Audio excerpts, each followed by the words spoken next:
So I've really fallen down quite badly in my attempt to follow through on my philosophy reading project. I'm just hop-scotching around between whatever I get my hands on. Um, my stated goal had been a year and a half ago, to try and methodically work my way through, from the pre-Socratics all the way through to, Plato, Plotinus, and then on to the early Christian thought leaders and the Enlightenment and the idealists, all the way up to postmodernism. And to me, end point was going to be trying, be armed, or not armed, to be conversant with, how the arc of philosophy, Western philosophy, had developed by the time we got to the Frankfurt School, just because, to try and understand critical theory a bit better and its origins, but it hasn't really worked out like that. Like philosophy books are, quite densely written, and it's very hard to apprehend the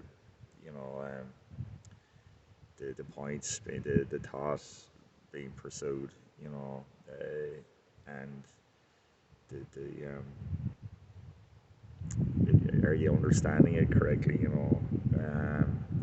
This is why I suspect Arthur Schopenhauer is regarded as a great philosophy writer, because I haven't read really any of his stuff yet, but the bleakly pessimistic and very almost misanthropic sort of character, apparently, that it contains.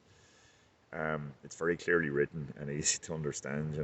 That's kind of why I did eventually want to get on to reading Wittgenstein as well, because the actual language itself and what language can express, I thought that sounded very interesting. I hope to get there at some point, but I've just been hopscotching around, a little bit of Plato here and a bit of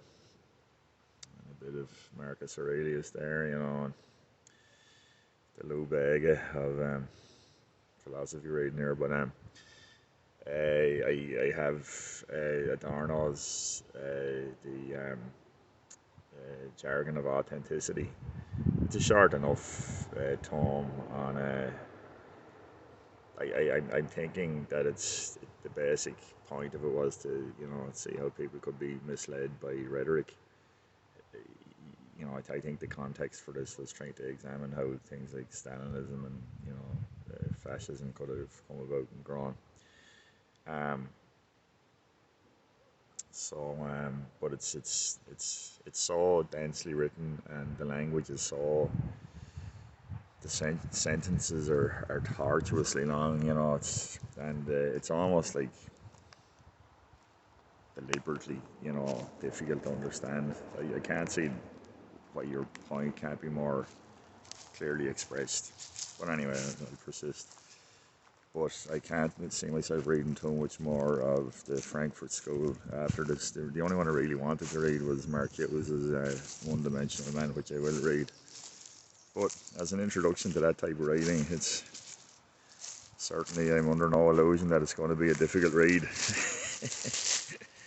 You probably can't hear it now because my feet are rustling in the leaves. So we're up here in the Dublin Mountains. Absolutely beautiful part of the country here, it has to be said.